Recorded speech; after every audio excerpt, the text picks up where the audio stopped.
Hi, welcome to another This is 30 episode. Welcome. Welcome to our guests. You guys can introduce yourselves. Thank you. Oh, hi, Precious Zamama Fimbela. Presh. Bafana Palani. Hi, Bafana. My other name is Philip. Oh, Philip. Yes. Can we call you Philip? Yes, that's fine. Okay. Hi, Philip. Hi, Philip. Hi. So, as you can see, today's episode is, well, in commemoration of June 16, but it's not. We're not going to force it to be only about that. Today, we're talking 30 and politics. Whoop. Right? Okay. So, again, I'm just going to flip back to you. Why are you guys our guests for politics? How do you know so much about politics? I think let's start with Bafana. Oh, okay.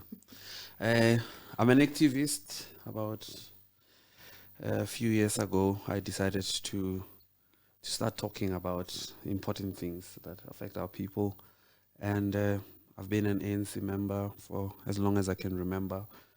And I'm in the youth cluster, which is the BEC of ANC Youth League in Midrand, Ward 112. And I also write about politics for the Star newspaper, and, independent media. And I also write about climate change, and I also write about a few things. Yeah, Wow. Okay. yes, Interesting. international politics. Yeah. So you mentioned something about Midrand Ward. If I don't have electricity, can I call you? Well, I can direct you to the relevant person. Okay. Okay. Things are changing. I've got the But plan, we guys. can do something. Yeah, something can be worked out. Yeah. What's your handle so that the people can, can complain properly? Tell us. Midrand, we've got your plan. Yeah. So basically that's why I'm in politics. But recently I've been interested in international politics for obvious reasons.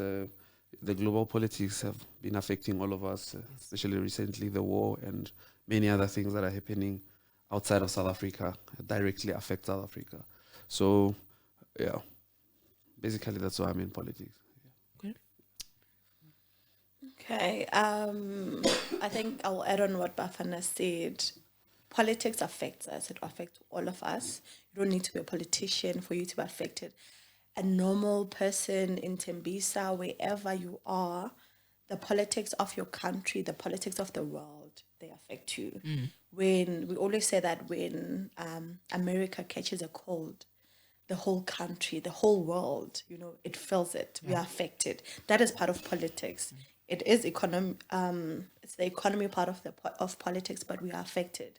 When certain leaders say certain things and when wars start, it's not just the presidents who will be affected. It's the everyday people, normal people, me and you. So it affects us. So that made me to have an interest in politics. So I read a lot of political books. I follow a lot of what is happening in the world. So I guess that's why I'll have like 2 cents to say about certain things. Yes. What's the title of the book that you posted the other day? Oh, I'm currently reading The Economic Hitman. It's a very interesting book. Basically, in summary, it kind of looks at how the West sabotages the South and the techniques that they've used. For instance, the loans that they give us, which we'll touch a bit today also when we're talking about BRICS and the bank that they have established. So that's one book. I've started reading another book just last night. That one focuses mostly on South Africa and how, for instance, years before, like let's say even 40 years before apartheid ended, the apartheid government already had plans in place as to when these people finally wake up and start an uprising, these are the steps that we'll take so that we still, in a way, maintain power. We still, even though we are, let's say, what they 12% of the population, but they own so much of our economy, So those things were thought. It wasn't something that happened overnight. It was properly planned. So yeah. Guys, Precious is, can I just say, Precious is my friend, but I've never seen her so serious. Are you We're serious? talking about serious things. Loki started the podcast so that we could talk to her about this. Do you know that? Yes. Loki. Yeah. Oh, okay. Thank you, Precious. Thank you, Bafana. Again, thank you so much for being here. Thank you. So before we get too serious, because I can see we're really going We're to already this, yeah. For the last 2 minutes of being very lighthearted, I'm going to ask all of us some quick fire questions because you know this is 30 podcast, so we like to ask generational questions. First question: Afrikaans in school, yay or nay? Did you do it? Yay. I did it. I did, but not all the way through to matric. Did you boycott? I don't understand it. So what did you change you to? had Did a- you change to another language? Because the language is a I moved must, to a right? new school and it was not compulsory. Oh, okay. Yes, other schools you get so you might they might say that let me make an example with high school. You have to do it in grade 8 and grade 9, but when you start choosing your subjects in grade 10, then you can choose not to do Afrikaans. And not to do any language, or do you have You to? will still do English and then you add other things. It doesn't have to be a second additional language. Yeah. So you know now they add the Zulu, so you can do Zulu and all of that. So Did you that's do when Zulu people- then? Yes, that's why ngikhuluma kahle kanje. And you? Which one No, did you do? I didn't do Zulu. I did Tswana. Oh wow! Oh, No, I did Afrikaans. Yeah. Savor Afrikaans. Ek praat Afrikaans ook. Yeah, buy a savor. You see that is already The politicians are in the building. Okay, were you guys on the school governing bodies? Were you prefects? President 2010. Whoop whoop. What do you mean president? Like head girl? I was the president of the LRC at Sedaven High School. Tata Shumi. In 2010, when were you in grade 10? I was in matric in 2010. Oh, wait. I was were probably in done. varsity. I'm confused. Yeah. You were head girl. Yes, I was. Wow. But they didn't call it head girl. They called it president. President. Yeah. So you were a politician in high school. And can I tell you, on my speech to be elected, because the school has to elect a president, I gave those kids suckers as Sure. So you were a as politician. a incentive for them to vote for me, and clearly it works. Did you make change or? Nothing much you can do. Yeah, it's such a tiny. It was also, I don't know. Our school was such a tiny school. Like, there's like a change. I don't think so, guys. Our school was different. I went to a very liberal school.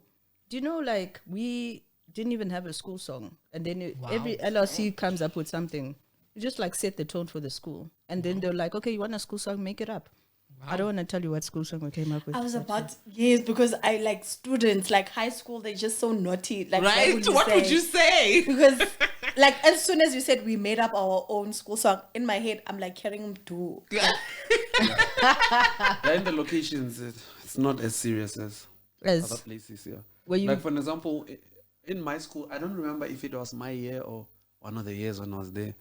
The theme for the matriculants was Johnny Walker. So You lie. on This the is why jacket? we are the way we are as a country. and then there was that logo, Johnny Walker logo. Keep walking. Yeah. Yeah. Oh, it's like when You you were have your what those class of- jackets that you'll have in matric, then you'll have the Johnny Yes, those Walker. ones. That's oh, I see that. And there was okay. nobody was like, no.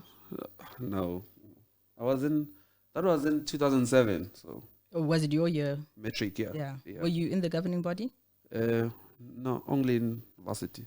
Oh, so you started late. With Politics. politics. Yeah. Yeah, no, I was a church boy. Yeah. But high school, if you're in what is it, LRC. I was part of it, but I makes feel like it's not as political Yeah, in yeah. university. When you were just in high school, I don't know. The for teachers us, are still the bosses. You just yes, the teachers take are just orders. the bosses. You'll just maybe get a key to go open the class before the teacher gets and there. write names. And I wasn't. So it's not that serious. I don't think it's as political as in university. Yeah. In university, that's where it's really political. In high school and primary, because I was also prefect in primary, it's just, yeah. Okay, third quickfire question. How do you guys feel about this trend? Well, on my TikTok feed anyway, it's high school kids that are taking Amapiano forward, right?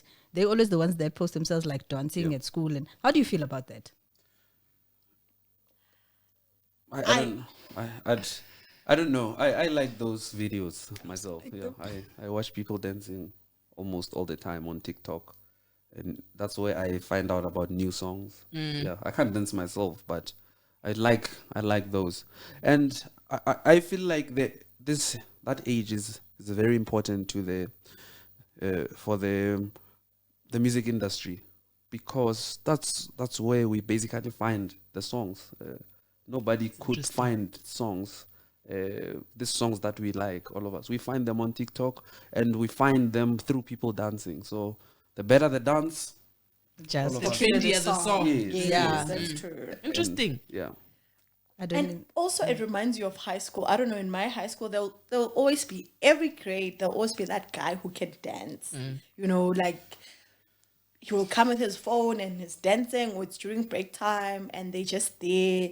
You know, he'll start dancing with his group and stuff. So it's nice, and I don't know. It reminds me of high school. So I like it. I don't have an issue with it. Yeah. Yeah. I don't know, Tina. I'm indifferent. Like sometimes I feel like it's a bit much, but sometimes just like they're kids. Let them.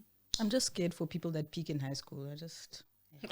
Oh. I like it, but then I'm like, ish, but if it ish, yeah. And also the videos that I've seen, it's not like they do it during lessons. It's usually break Yeah, time. It's usually after after school, school. waiting for transport to go home. I don't know if they still call it umalume, like the guy who will pick you up, waiting for umalume. So whilst We they, walked. There was nothing like that. There's no man. No, we walked. oh, I mean, it depends how far you stay from your school, right? So, but waiting for malume. And back then with us, like even the malume will come up with like a song. You will hear like, no, Malume that's is the sound from coming. malume. Yeah, Oh. you know. So it's, I don't know, it's part of us. I really don't mind it. I really don't mind it. Okay. I also have a question. Yeah. Favorite president of all time, like anywhere in the world, or favorite politician rather of all time for you? Who is it? I have two. Fine. Donald Trump Wow. Control. and T for tens. Putin. Okay. Wow. My favorite will be Robert Sobukwe. Okay. And if we going to sing Kopelo Bafan, I'll add Steve Biko. Yes. You? No. Pass. Yeah. Pass. I feel like because I don't think I have strong enough reasoning. I was gonna say the same thing. I was gonna say the same thing, but I will say But like if you like the person, yeah, like for me, guys, even up to this day, Barack just like hits the spot, not for any political reason. All right. Because Is it because what he's do I know? black? But because 'Cause he he's made it Barack. Have you possible. heard him speak? he's a cool guy. He's cool. Yeah, he's a cool guy. So yeah, Barack for me. He said a nice tone. Yeah. So okay. Didn't he Putin. kill Gaddafi? Oh, we're not there yet. Okay. Well, he did. I'm Didn't kidding. he I'm find- just didn't he find being Osama spicy. and the gang. I'm just being spicy. Let's Didn't they make it look like he He killed? found- And didn't they No, make he it look admitted. like? He admitted. He did. Yeah. He He, admitted. what did he admit to? I think he said it was one of the biggest mistakes he's ever made. Oh, Oh. he did say I that. think so. Yeah. I hope he did. I'm What, gonna killing- look for that. Killing Osama? No, Gaddafi. Gaddafi. Killing Gaddafi. Yeah. Yeah. If he didn't, I stand to be corrected, but I think he did. Yeah. We'll look it up. I'll look it up because Yeah. I hope he did say that. Saying that. Well, Saying they that. do. They do that. They kill people and apologize later. Later, Oh, right? so that's a right. norm. Yeah. It's a Even thing. who's this guy from Britain? Tony Blair. He also apologized for Afghanistan for what they did in Afghanistan.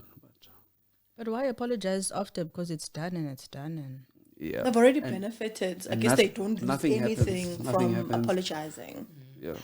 And what's your take on Mugabe and the way he ran his country? Oh, I think Mugabe was a victim of the West.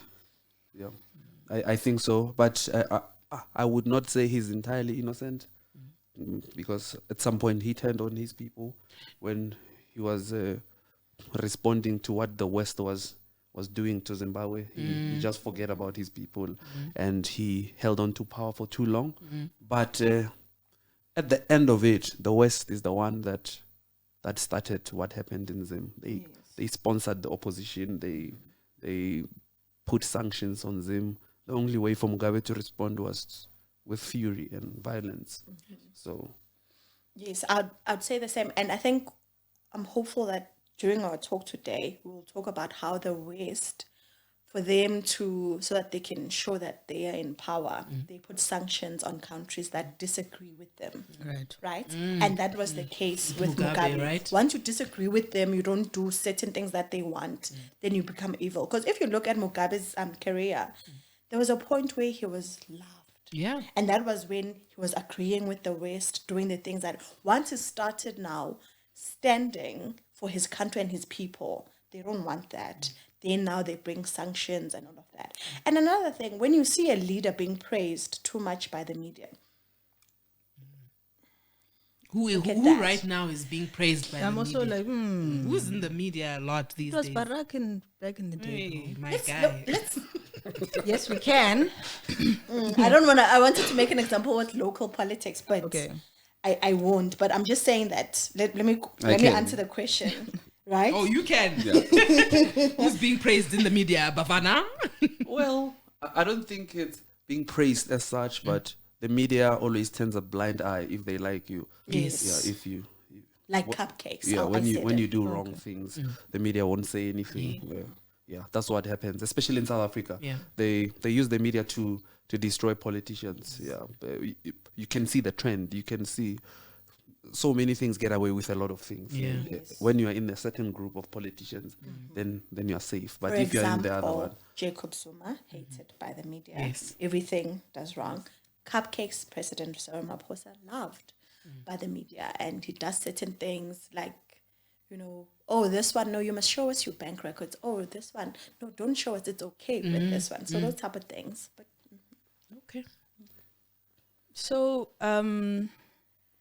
you guys just have a lot of things to say. Right? I have like so many questions. I wanted to go back to the question then as to why those other guys are your favorite presidents, because those were not easy answers that you Yeah. gave. And then can I start? Okay. Okay. With Robert Sobukwe was so intelligent and he was so ahead. Like I feel like he, even at the time when he was alive and the things that he was speaking about, it was when South Africa was, we were proper like in apartheid, we were being killed and all of that. And sadly, some people did not see the vision of freedom. And some of the things that he spoke about and touched on, I feel like maybe they might be more appreciated now than then. Because so he was a visionary and he was really amazing. And I think he had the best interest for Black people. how did he die? Was he sick? Did he get eliminated? You can say that. Okay. Yeah. But also the way he was kept in prison. I don't know if you guys have been to Robben Island, and when you hear the history, so Bo Mandela and them, they were in the normal cells. He was kept alone where they kept the police dogs. So he had no human contact. Wow. During that time. He For just how long? The whole time? Or for a very long time. I'm not sure about the exact years, but it was for a very long time. Because they were just scared that the influence that he will have on the other prisoners if he had contact with them. So they just, they also didn't want him to see his family, but also other prisoners, the normal prisoners, some of them sometimes then you wouldn't be able to see your family. There were many rules, but it was just his mind. When you hear the things that he was saying and everything, he was really amazing. So that's why I chose him. Can I just interrupt you there? So I'm not like politically educated. He was the president of what? He wasn't the president. So Shuni said it can be a president or a politician. So Yeah. but he was a leader. He was a leader. Yes. How long But was he? He wasn't a president. Okay. Never a president, yes. Okay. And me. Yeah. Oh, I said Donald Trump. Yeah, I like Donald Trump for obvious reasons. Donald Trump doesn't. When you look at the trend, what America does to the world. So, especially the Democrats in America, they want to expand everywhere in the world. Their influence. They are the ones who put sanctions. But of course, I'm not exempting the Republicans.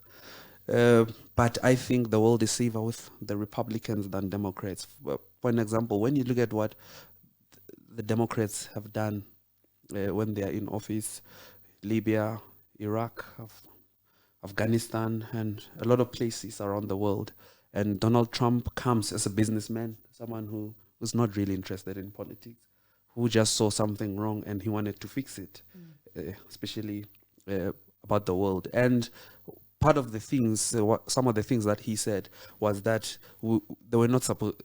They were not supposed to go to Iraq. They were not supposed to go to Afghanistan. They should leave the world alone. People must function like they want to function as their country. They must concentrate on America. Right. And they've used a lot of money, trillions of dollars, just to start wars outside of America in the name of they will disturb us one day. This rebel groups or whatever. Yeah. So I like Donald Trump for being real. For the first time, you listen to an American politician, and they tell it like it is. Of course, he's a sick man, of course, with some other. if you compare him with other people, but when it comes to American politics, I think he's the best for the Americans. I think so. Wow. Yeah. Were you going to say something?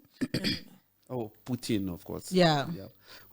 Well, I think for the first time, there's someone who can stand against the world powers, which is something that we have never seen since the World War I or II. We've always been afraid of America and the West. And for the first time, someone says, oh, okay, this is my country and this is what I'm going to do. And this is what I'm willing to do to protect my people. Of course, it has some problems if the war persists, if the war carries on. But if all presidents in the world can stand for their people like he does, I think our economies can do better, especially African economies. Our presidents don't have a leg to stand on. America can say something and they'll stand and jump. When America calls, they go there. We never see an American president here. They come once in 8 years, but every year they go to America. Every year they adopt American policies and stuff. But with Putin, he said, no, America can take whatever they want to take. They can remove their businesses, but this is what I'm willing to do to protect my people. I think I like him for that. But of course, there are other things. The war, I don't agree with the war, what happens in Ukraine. But the West is the one that is actually provoking it. So, yeah.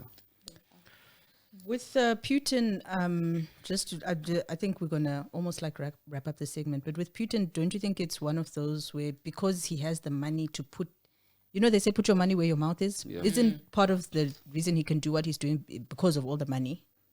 Yeah, but you could say that. But I think he was very smart because I think he planned for this. Putin was prime minister.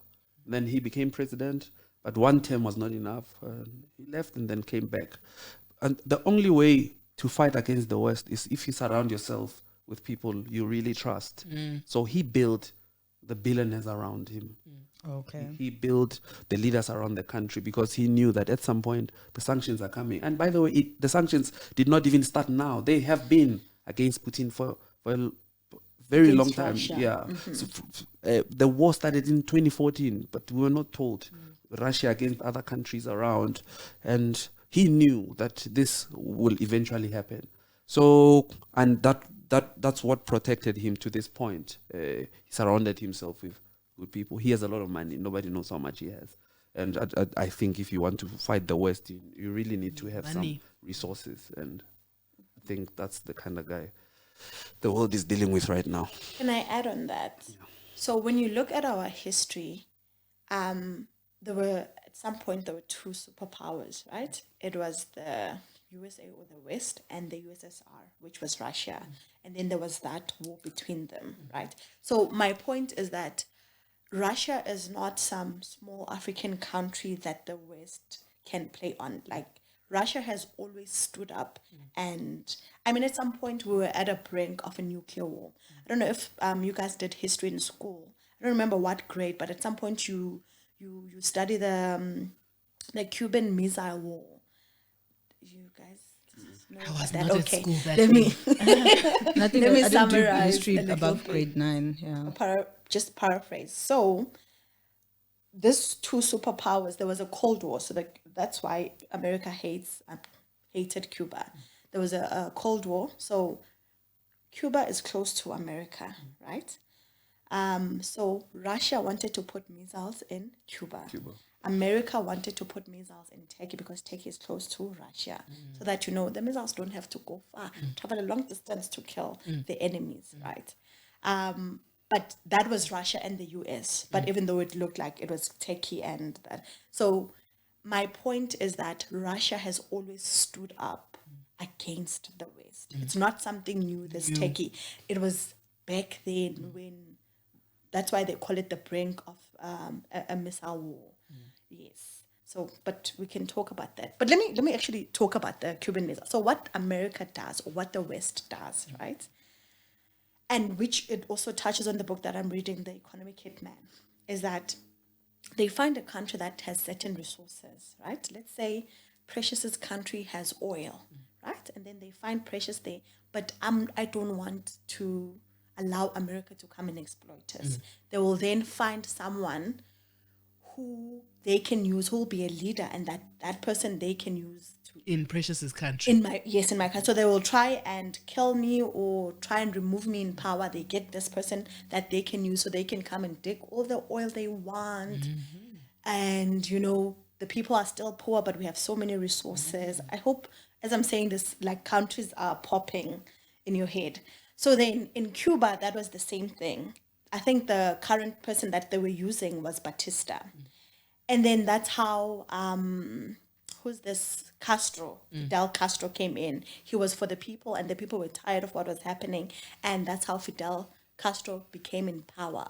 And because he was fighting against America and what they wanted to do in Cuba. So then when Russia came in to say, can we put our missiles here? They were like, okay. Do you? Boo? Do you? We're together in this, But this is just a summary of the Cuban missile, of what was happening at that time. And this was back then. I'm not sure about the exact years, but this was, very long time ago. So Russia was able to stand. And again, going back to Bafana's point to say that the West kind of pushed this war. It's because the NATO was building, what do you call? It's not offices. What do they call when they put their military base. Their military bases around Russia. Around there, and there were certain rules that were made to say you can't be as close. Like if, for instance, Russia were to go and put a military base in Cuba, or in Mexico, America wouldn't like that also, because that's their enemy, and you are here at the gates in our backyard, So, yeah. Okay. Sounds like we need a proper history and economics episode. So I think let's wrap this chat up. Yeah. Bafana and Precious, you guys are experts. Hey. No. I can see that we haven't even begun. No, this is very interesting. Very interesting. Thanks for coming to this episode of This is 30. We're going to get into, we'll get into the economic and political history. Okay. But that wraps this one up. Thank you for watching. We hope you learned a lot. And what do you want to say to them? Yeah, guys, like I'm still shocked, like listening to the insight of Philip and Precious. It's really like, I'm realizing that there's very little that I know. Maybe if I had known more, I wouldn't have chosen Barack as my favorite politician. He's cool. But yeah, again, thank you so much for coming. And guys, thank you for watching. Don't forget to like and subscribe. Thank you.